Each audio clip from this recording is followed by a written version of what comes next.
Salut les disciples de la boxe, c'est Jean-Charles, j'espère que vous allez bien et bienvenue sur ce nouveau podcast des podcasts de Boxe Attitude. Alors, aujourd'hui, on va tout simplement poursuivre ce qu'on a commencé hier. Hier, je faisais l'inventaire des champions actifs, bien sûr, les champions actifs, les tenants des titres en boxe anglaise. Et donc, on avait fait les 6 premières catégories. Quand je dis 6 premières catégories, c'est qu'on part du plus bas, des plus petites catégories, et on monte jusqu'aux plus lourdes. Aujourd'hui, nous allons commencer avec la catégorie des poids plumes. Vous le savez, si vous me connaissez, c'est l'une des catégories que je préfère. Et on va aller jusqu'au super welter.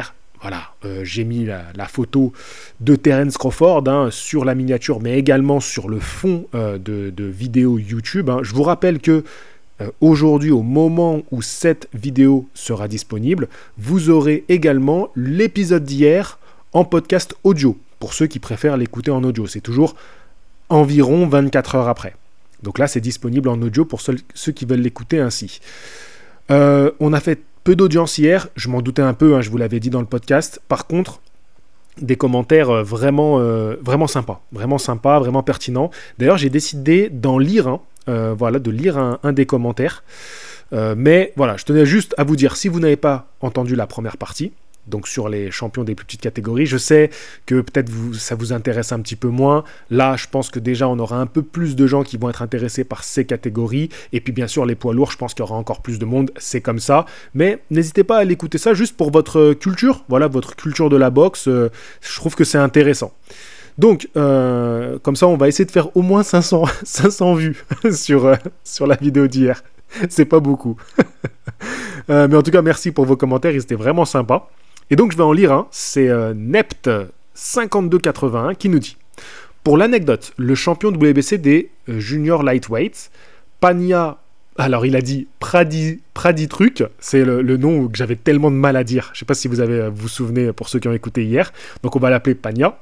A fait son dernier combat en Thaïlande contre Carlos Canizales, qui avait fait un combat très serré contre Teraji, qui est top 10 pound for pound. Je veux rien savoir.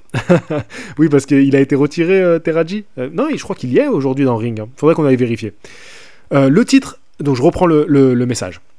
Le titre était vacant et Pania a gagné, mais tout le monde considère que c'est un vol, à tel point que la WBC eux-mêmes ont gardé Pania derrière Canizales dans leur ranking. Ça, c'est intéressant. Idem pour Ring Magazine d'ailleurs. Voilà, j'avais envie de mettre ça là parce que j'aime bien Canizales. Donc, on peut espérer une revanche pour Canizales. Ça, c'est moi qui en parle, donc on peut espérer une revanche. C'est vrai qu'à chaque fois, il faudrait que je lise et ensuite, je dis que c'est moi qui parle. Ou alors, je prendrais une voix différente. Par exemple, quand c'est Nept qui parle, je fais « Sinon, j'adore ce concept, hâte de voir la suite. Ça me fait penser au Ring Rating Review qu'il y avait sur Ring Magazine. » Voilà, comme ça, là, vous avez un ton un peu différent. Allez, j'arrête mes bêtises. Merci pour ce commentaire, voilà, donc il y a eu plein de commentaires, comme je vous le disais, donc merci à vous, les gars.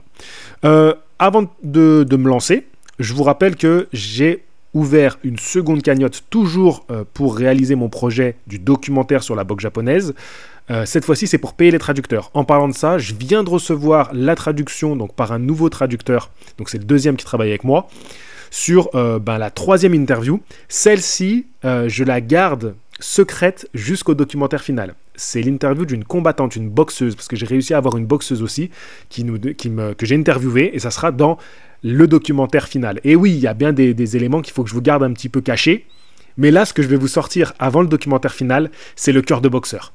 Le cœur de boxeur, ça va être un gros travail, mais ça, j'aimerais vous le sortir d'ici 2-3 semaines. Allez, on essaye. Donc, je compte sur vous. Si vous pouvez encore, parce que je sais que ceux qui vont donner, c'est sûrement des gens qui ont déjà donné, parce que c'est comme ça que ça marche en général. Mais si jamais vous avez déjà donné, les gars, juste partagez. Voilà, partagez, mettez un petit mot, ça me suffira largement. Et si jamais vous passez par là et que vous avez envie de voir aboutir ce projet, il n'y a pas de petits dons, comme je l'ai dit, il n'y a pas de gros dons non plus, mais ça pourrait beaucoup m'aider. Voilà, allez, j'arrête de vous embêter avec ça et je continue. Je commence. Dans la catégorie des poids plumes, la catégorie que j'aime par-dessus tout, moins de 57,1 kg. Il n'y a pas de champion ring aujourd'hui, et j'ai hâte qu'il y en ait un. Le champion WBC, c'est l'Américain Brandon Figueroa qui a 28 ans, et son prochain combat est en février contre Stephen Fulton, américain. Vous vous rappelez de Fulton, il avait affronté Naoya Inoue.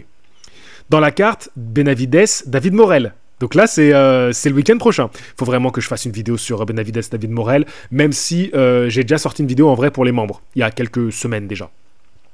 Ensuite, on a l'anglais, donc champion de WBA, Nick Ball, 27 ans, et son prochain combat, c'est en mars contre Teji Doheny, l'Irlandais. Teji Doheny, qui est aussi l'un des ex-adversaires de Naoya Inoue. Naoya Inoue, je l'ai cité 2 fois là pour parler de cette catégorie des plumes. Il y a des infos comme quoi, ça y est, la montée serait très prochaine. Moi, j'attends que ce soit officiel. Et ensuite, on fera une vidéo là-dessus. Mais on n'a qu'une hâte. Franchement, on n'a qu'une hâte. Et puis là, quand on voit voilà, 2 ex-adversaires à lui qui montent, ça sent bon, ça sent bon. Moi, j'ai envie d'y croire. Même si ça veut rien dire en soi, ça veut rien dire, mais bon, c'est pas grave. Donc, voilà, j'ai cité un anglais. Vous avez vu, j'ai vite passé à autre chose quand je cite un anglais dans la liste des champions en titre. Bah ouais, on n'a plus de français et je dois citer les anglais, ça me fait mal. Le champion IBF de la catégorie des poids plumes est américain.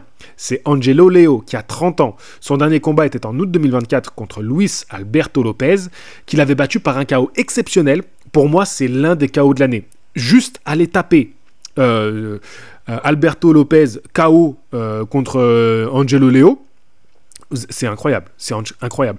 Les gars, tous les noms des boxeurs que je vous cite, ils sont dans le descriptif. Je vous mets à chaque fois les noms. Voilà. Ensuite, le champion de BBO, mexicain, Rafael Espinoza, qui a 30 ans.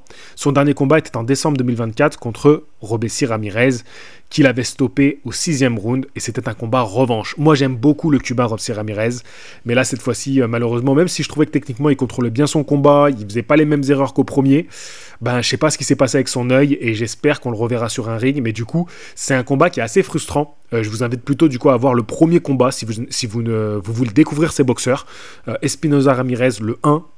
Franchement, je pense que vous allez passer un bon moment et n'hésitez pas à revenir pour m'en parler. Donc, comme je disais, il n'y a pas de champion ring dans cette catégorie. Donc, ring désigne un champion. Genre, c'est comment dire, on estime que c'est le meilleur de la catégorie. Ben, je pense que c'est pas déconnant que dans cette catégorie-là, il n'y a pas de champion ring et il faudrait qu'il y ait des unifications. Ensuite, on passe aux super plumes. Là également, il n'y a pas de champion ring. On a un champion WBC, l'américain Ocheki Foster, 31 ans. Son dernier combat était en novembre 2024 contre Robson Conceição. C'était un combat revanche. Conceição l'avait battu. Combat très serré, très discuté. Je sais que certains d'entre vous me disaient non, Foster méritait la victoire, d'autres étaient plutôt pour Conceição. Moi, j'avais un petit affect pour Conceição. J'ai toujours tendance à vouloir être pour le pays qui est moins influent face à l'américain. Voilà, c'est comme ça, c'est personnel, c'est vraiment un trait personnel. Mais du coup, il a gagné son combat revanche.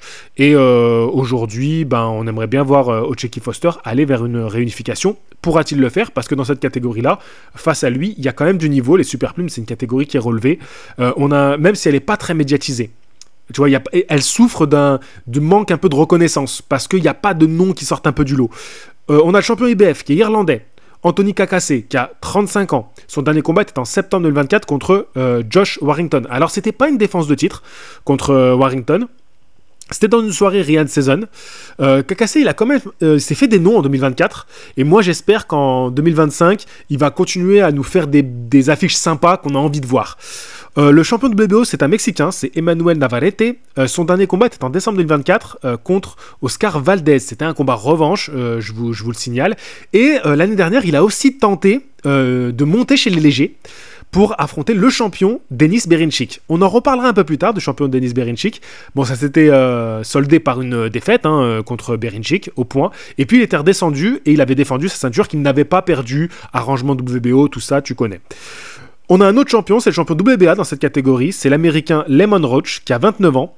Son prochain combat sera en mars 2025 contre Gervonta Davis, en poids léger. Donc voyons, on y vient à cette catégorie des poids légers. Donc bon, ce combat-là, vous savez ce que j'en pense. Lemon Roach, c'est un combattant qui est assez peu connu, qui est assez bas dans les classements box-rec mondiaux, mais il détient une ceinture. WBA,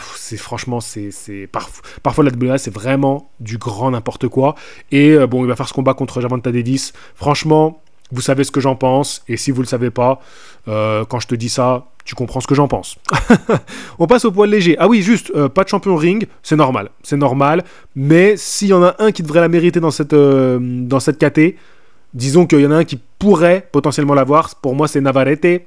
Mais Moi, je veux bien voir Navarrete contre Foster. Moi, je veux bien voir ça. Et le champion ring, ce serait celui qui bat, qui gagne.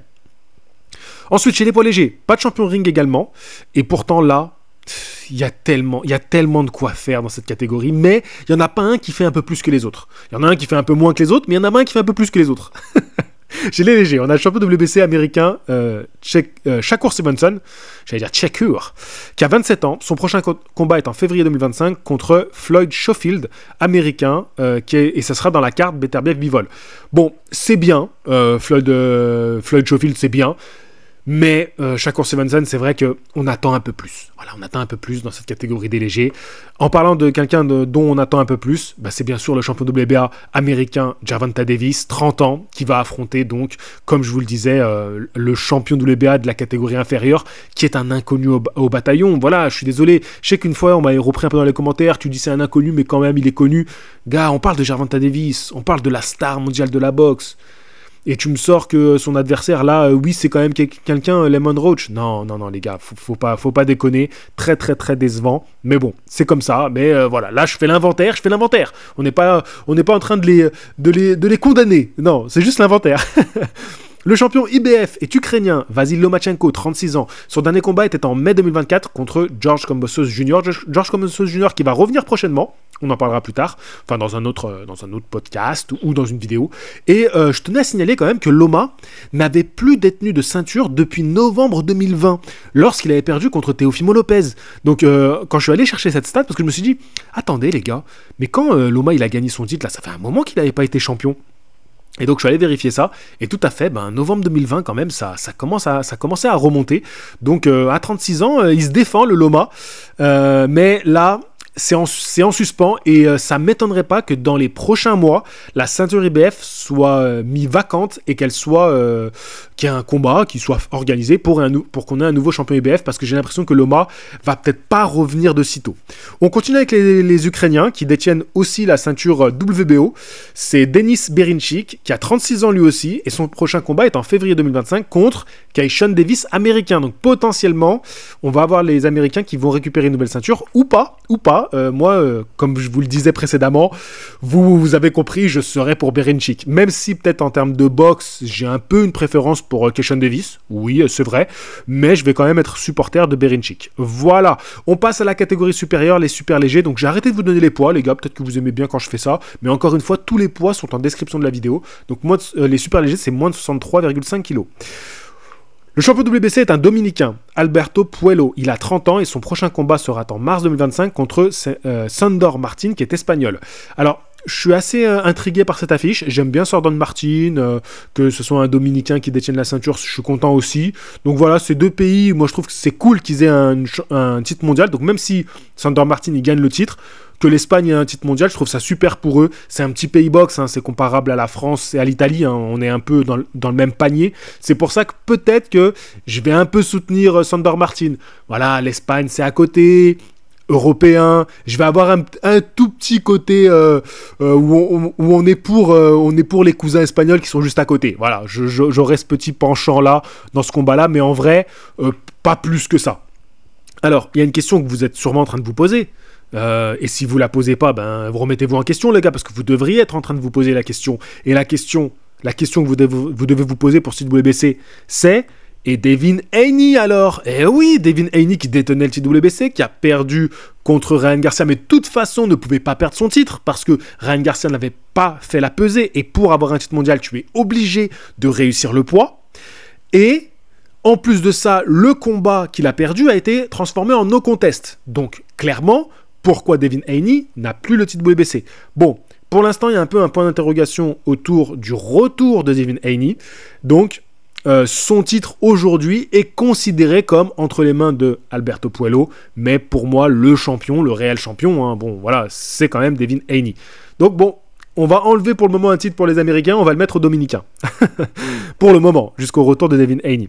Le champion WBA dans cette catégorie est américain, c'est José Valenzuela, il a 25 ans, très jeune, hein, très jeune hein, par rapport au nom qu'on a donné précédemment. Son prochain combat est en mars 2025 contre Gary Antoine Russell. Franchement, il faudrait que je fasse une vidéo un jour sur les Russell, c'est une famille de boxeurs, des Américains. Ça serait intéressant, franchement, potentiellement ça pourrait être une petite vidéo sympa. Donc voilà, donc c'est la prochaine défense de titre de José Valenzuela. Mais attention, José Valenzuela, je trouve que c'est un boxeur qui est un peu en train de se faire vraiment un nom. Il avait vaincu Chris Colbert par KO. Déjà, il s'était fait un nom parce qu'on avait hurlé au scandale quand il avait perdu au point contre lui. Il le bat par KO. L'année dernière, il bat Isaac Cruz. Isaac Cruz, quand même, c'est un boxeur. Je sais que vous l'appréciez dans la communauté qui suit Box Attitude. C'est un petit chouchou, Isaac Cruz. Moi aussi, je l'aime bien. J'aime beaucoup. J'aime bien sa gueule. J'aime bien les combats qu'il fait. J'aime bien son physique. C'est le vrai pitbull, quoi. Petit, hyper musclé. Donc, ouais, moi aussi, j'aime bien ce gars. Et je vous avais prévenu, les gars. Je vous avais dit... Isaac Cruz, il y a de fortes chances qu'il perde contre José Valenzuela. Et c'est ce qui est arrivé. Donc, mais j'aimerais bien potentiellement qu'on aille vers une revanche, en vrai. Valenzuela contre Isaac Cruz. Mais laissons Isaac Cruz faire un petit combat de retour pépère de son côté. Le champion IBF est américain, c'est Richardson Hitchins qui a 27 ans et son dernier combat était en décembre 2024 contre Liam Paro. C'est à ce moment-là qu'il a remporté son titre en battant le champion IBF Liam Paro. Le champion WBO est américain, Teofimo Lopez. Il a 27 ans, son dernier combat était en juin 2024 contre Steve Claggett.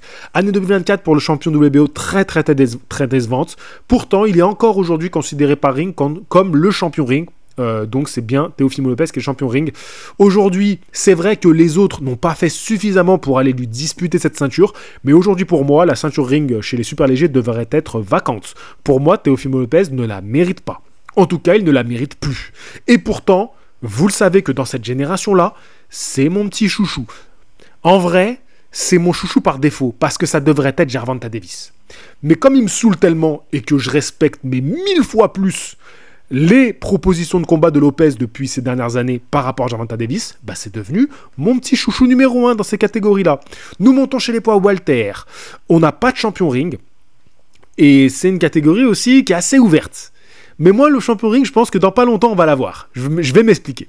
Le champion WBC est américain, c'est Mario Barrios. Il a 29 ans. Son dernier combat était en novembre 2024 contre Abel Ramos. Et ça s'est fini sur un match nul. C'était lors d'une soirée, vous devez sûrement vous en souvenir un petit peu. Oui, un petit peu. C'est la soirée de Tyson Paul. Non, ça vous dit rien? Ça vous dit rien, ce petit truc?